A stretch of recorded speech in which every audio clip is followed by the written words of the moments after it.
प्रिय विद्यार्थियों, पिछले टॉपिक के अंतर्गत आपने परिवार यानी फैमिली का अर्थ, विशेषताएं और उसकी प्रकार के बारे में पढ़ा था।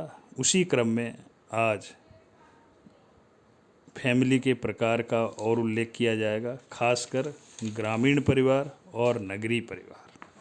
चूँकि परिवार के पिछले टर्न पे आपने देखा होगा कई सारे प्रकार हैं, लेकिन यहाँ पर दो ही प्रकार के परिवारों का उल्लेख करना होगा, क्योंकि ये आपके सिलेबस में इन्हीं दो परिवारों का महत्व है।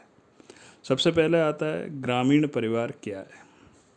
तो ग्रामीण परिवार ग्रामीण पर्यावरण और कारकों से प्रभावित होते हैं। कृषि की प्रधानता होती है और प्रकृति पर इनकी निर्भरता होना ग्रामीण समाज का मुख्य लक्षण है। इसी क्रम में आता है ग्रामीण परिवार की विशेषताएं। इस आधार पर AR देसाई ने ग्रामीण परिवार की कुछ विशेषताओं का उल्लेख किया है। पहली विशेषता है अधिक सजातीयता। देसाई का यह कहना था कि ग्रामीण परिवारों में नगरीय परिवारों की तुलना में अधिक स्थिरता, संगठित, सजीव रूप पाया जाता है। परिवार के अंतर्गत माता पिता, पति पत्नी और बच्चों में भी शहरी परिवारों की तुलना में अधिक स्थिर और मजबूत संबंध देखने को मिलते हैं। नेक्स्ट है विशेषता संयुक्त परिवार की प्रधानता।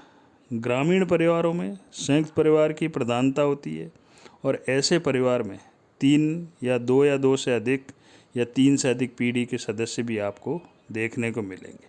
और ये सभी सदस्य सामूहिक संपत्ति, सामूहिक पूजा पाठ में भाग लेते हैं और इवन कई बार विवाह संबंधी और कई जो परिवार में फंक्शन वगैरह होते हैं उसमें भी सभी सदस्य संयुक्त रूप से भाग लेते हैं।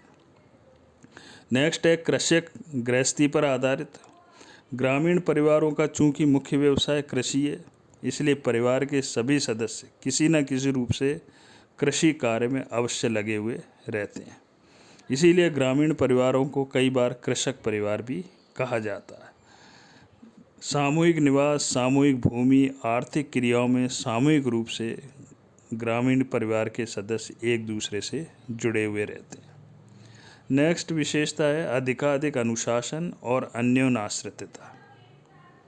नगरीय परिवार की तुलना में ग्रामीण परिवार अधिक अनुशासित होते हैं, क्योंकि वहाँ पर बुजुर्गों का पूर्ण सम्मान किया जाता है और परिवार का जो वयोवृद्ध सदस्य होता है उसकी आज्ञा का लगभग सभी लोग पालन करते हैं और तथा किसी भी कठिनाई के समय में एक दूसरे की सहायता करते हैं। अन्योन्याश्रितता का यहाँ पर यही मतलब है कि परिवार के सभी सदस्य किसी न किसी रूप से एक दूसरे पर आश्रित रहते हैं। नेक्स्ट है पारिवारिक अहम मान्यता की प्रबलता। इसका यहाँ पर तात्पर्य पारिवारिक अहम मान्यता की प्रबलता का मतलब है कि परिवार का प्रभाव सभी सामाजिक, आर्थिक, राजनीतिक, शैक्षणिक और धार्मिक क्षेत्रों में देखा जा सकता है। और ख़ासकर जब चुनाव या इस प्रकार की स्थिति आती है तो जिस परिवार के सदस्यों की संख्या अधिक होती है तो गांव में उस परिवार को अधिक जो है महत्व दिया जाता है और साथ ही गांव के लोग भी उस परिवार को अधिक जो है सम्मान देते हैं। नेक्स्ट है परिवार में पिता की सत्ता। ग्रामीण परिवार की एक विशेषता ये भी है कि ग्रामीण परिवार के अंतर्गत पूरा परिवार पर जो अंकुश रहता है या कंट्रोल रहता है जिसको कहेंगे, वो पिता का होता है और परिवार के सदस्यों के विवाह का प्रबंध हो या संपत्ति की देखरेख हो, शिक्षा हो, भरण पोषण का कार्य हो, ये सभी कार्य पिता के द्वारा किए जाते हैं। क्योंकि परिवार में पिता की सत्ता होती है, इसलिए सामान्यतः परिवार के मुखिया को परिवार के शासक, पुरोहित, गुरु, शिक्षा व्यवस्थापक और परिवार की सत्ता पर अधिकार उसी का रहता है। नेक्स्ट है विभिन्न कार्यों में घनिष्ठता। ग्रामीण परिवार की एक और मुख्य विशेषता है कि परिवार में जब भी कोई कार्य आता है तो सभी परिवार के सदस्य अपना सहयोग प्रदान करते हैं और अपनी योग्यता से, क्षमता से और कार्य के अनुरूप एक दूसरे को प्रत्यक्ष रूप से और अप्रत्यक्ष रूप से सहयोग प्रदान करते हैं। ये तो था ग्रामीण परिवार क्या है और उसकी क्या विशेषता है। चूँकि गांव में संयुक्त परिवार अधिक पाए जाते हैं, इसलिए ग्रामीण परिवार के अंतर्गत संयुक्त परिवार का उल्लेख करना अत्यंत आवश्यक है। खासकर ग्रामीण भारत में संयुक्त परिवार किसे कहते हैं। भारत में अधिकांश ग्रामीण क्षेत्रों में या हिंदू समाज में भी परिवार ही एक मुख्य विशेषता रही है और विशेषकर ग्रामीण क्षेत्रों में जो है परिवार, संयुक्त परिवार आपको देखने को अधिक मिलेंगे। संयुक्त परिवार किसे कहते हैं, इसके संबंध में इरावती कर्वे ने एक परिभाषा दी है कि संयुक्त परिवार उन व्यक्तियों का समूह है जो साधारणतः एक मकान में रहते हैं, जो एक रसोई में बना भोजन करते हैं, सामान्य संपत्ति के स्वामी होते हैं, सामान्य पूजा पाठ में भाग लेते हैं और जो किसी न किसी प्रकार से एक दूसरे के रक्त संबंधी हैं। यानी कि कर्वे का ये कहना था कि परिवार जो है, ग्रामीण संयुक्त परिवार जो है, व्यक्तियों के एक समूह के रूप में एक दूसरे को सहयोग प्रदान करते हुए पीढ़ी दर पीढ़ी उसका पालन करते हैं। और भी इस संबंध में परिभाषाएं दी गई हैं। IP देसाई ने दी थी, डॉक्टर SC दुबे द्वारा भी इसके संबंध में संयुक्त परिवार की परिभाषा दी गई है और इन सभी का तात्पर्य यही है, विभिन्न परिभाषाओं के आधार पर ये कह सकते हैं कि संयुक्त परिवार में एकाकी परिवार की तुलना में सदस्यों की संख्या अधिक होती है और 2 या 2 से अधिक पीढ़ियों के सदस्य वहाँ पर निवास करते हैं और ये किसी न किसी रूप में एक दूसरे के रक्त संबंधी भी होते हैं। उपरोक्त जो भी परिभाषा थी उसके आधार पर ग्रामीण संयुक्त परिवार की कुछ विशेषताओं का यहाँ उल्लेख करना आवश्यक है, जिसमें पहली विशेषता है बड़ा आकार। ग्रामीण संयुक्त परिवार में 3 या उससे अधिक पीढ़ियों के सदस्य अपने रिश्तेदारों के साथ साथ रहते हैं और एक बड़े परिवार के आकार का निर्माण करते हैं। इसलिए कहा गया है कि ग्रामीण परिवार जो है काफ़ी बड़े आकार के होते हैं और इसका उल्लेख देसाई ने भी किया था। सामान्य निवास, कुछ विद्वान जैसे कर्वे, ब्लंट, मैंडलाम आदि ने संयुक्त परिवार के लिए एक मुख्य विशेषता सामान्य निवास बताई है और उनका यह कहना था कि संयुक्त परिवार के सभी सदस्य एक स्थान पर साथ साथ रहते हैं, लेकिन कुछ अन्य प्रकार के संयुक्त परिवारों के लिए सामाजिक संबंधों की संयुक्तता आवश्यक तो है, लेकिन ज़रूरी नहीं है कि वो साथ साथ रहें। अगली विशेषता है सामान्य उपासना।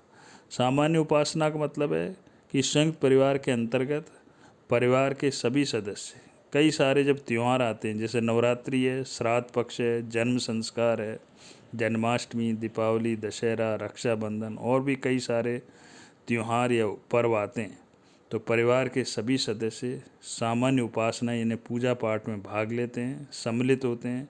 भले ही वो बाहर नौकरी कर रहे हों तो भी ऐसे अवसरों पर वो परिवार में आकर ही उनका सम्मिलित होने का प्रयास करते हैं। नेक्स्ट है सामूहिक संपत्ति।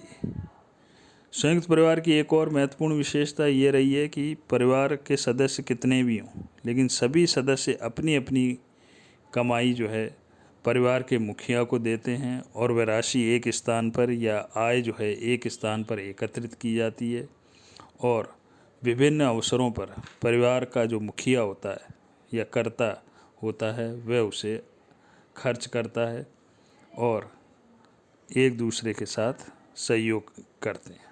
नेक्स्ट है सहयोगी व्यवस्था। संयुक्त परिवार की एक और महत्वपूर्ण विशेषता है कि सहयोग यानी परिवार के सभी सदस्य एक दूसरे को सहयोग प्रदान करते हैं और परस्पर सहयोग के द्वारा एक दूसरे की भावनाओं का भी ध्यान रखा जाता है। नेक्स्ट है कर्ता का सर्वोच्च स्थान।